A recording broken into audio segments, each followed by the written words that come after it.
Victorian London की गलियां रौनक और व्यापार से भरी एक छुपे हुए खतरे को भी पनाह देती थीं, चूहे। ये हर जगह मौजूद चूहे परछाई में फलते फूलते लोगों की सेहत और सफाई के लिए लगातार खतरा पैदा करते थे। यहाँ आता है जैक ब्लैक, लंदन का सबसे मशहूर चूहे पकड़ने वाला। रंग बिरंगे कपड़े पहने पकड़े हुए चूहों से सजे ब्लैक एक शोमैन और कुशल प्रोफेशनल थे।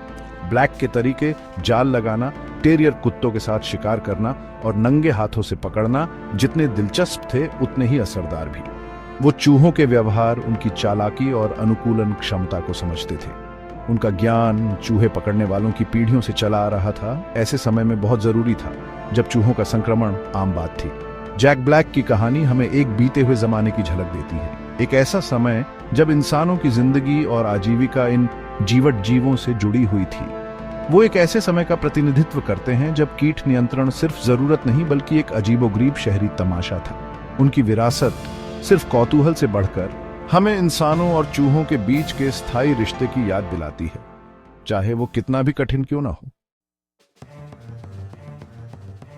हमारी कहानी हजारों साल पुरानी है, काले चूहे के मूल से जुड़ी। ये अनुकूलनशील जीव अपने मूल निवास एशिया से दूर दुनिया भर में एक उल्लेखनीय यात्रा पर निकल पड़ा। उनका सफर इंसानों के प्रवास और व्यापार मार्गों से गहराई से जुड़ा हुआ हजारों साल पहले शुरू हुआ।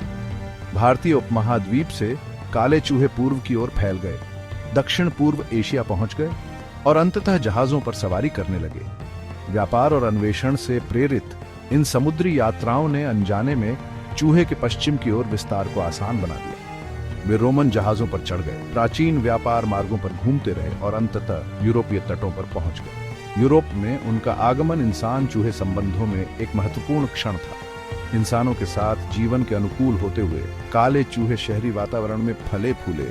उनकी उपस्थिति जीवन का एक अपरिहार्य पहलू बन गई। लोगों को कम ही पता था कि ये बिन बुलाए मेहमान जल्द ही इतिहास की सबसे घातक महामारियों में से एक में विनाशकारी भूमिका निभाएंगे।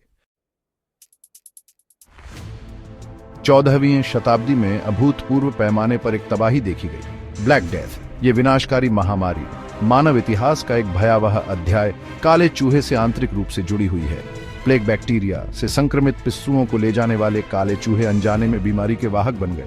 जैसे जैसे प्लेग पूरे यूरोप में फैला, आबादी को कम किया और समाजों को नया रूप दिया, काले चूहे का भाग्य हमेशा के लिए बदल गया।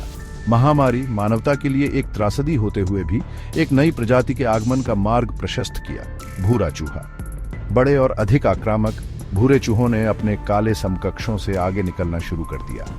मध्य एशिया में उत्पन्न भूरे चूहों ने मानव प्रवास के समान रास्तों का अनुसरण किया, अंततः यूरोप पहुंचे।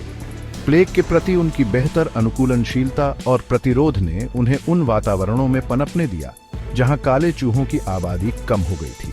इस पारिस्थितिक बदलाव ने चूहों की कहानी में एक महत्वपूर्ण मोड़ ला दिया, जिससे भूरे चूहे दुनिया के कई हिस्सों में प्रमुख प्रजाति के रूप में स्थापित हो गए। आज चूहे, मुख्य रूप से भूरे चूहे, को अक्सर उपद्रव या प्रयोगशाला विषयों के रूप में देखा जाता है। हमारे शहरों और घरों में उनकी उपस्थिति बेचैनी, यहां तक कि डर की भावना पैदा करती है। फिर भी उनकी कहानी कहीं अधिक जटिल है। उनका महत्व कीट के रूप में उनकी प्रतिष्ठा से कहीं आगे तक फैला हुआ है। चूहों ने वैज्ञानिक प्रगति में महत्वपूर्ण भूमिका निभाई है। इंसानों के साथ उनकी शारीरिक समानताएं, उनकी अनुकूलनशीलता और प्रजनन में आसानी के साथ उन्हें चिकित्सा अनुसंधान में अमूल्य मॉडल बनाती है। बीमारियों का अध्ययन करने से लेकर नई दवाओं के परीक्षण तक चूहों ने जीव विज्ञान और चिकित्सा की हमारी समझ में बहुत योगदान दिया है। जैसे जैसे हम आगे बढ़ते हैं, चूहों के साथ अपने रिश्ते के बहुआयामी स्वरूप को स्वीकार करना महत्वपूर्ण है।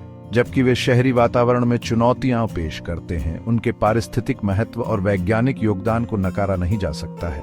उनके व्यवहार को समझना, उनके लचीलेपन का सम्मान करना और सह अस्तित्व के मानवीय तरीके खोजना हमारे साझा भविष्य में निरंतर चुनौतियां हैं।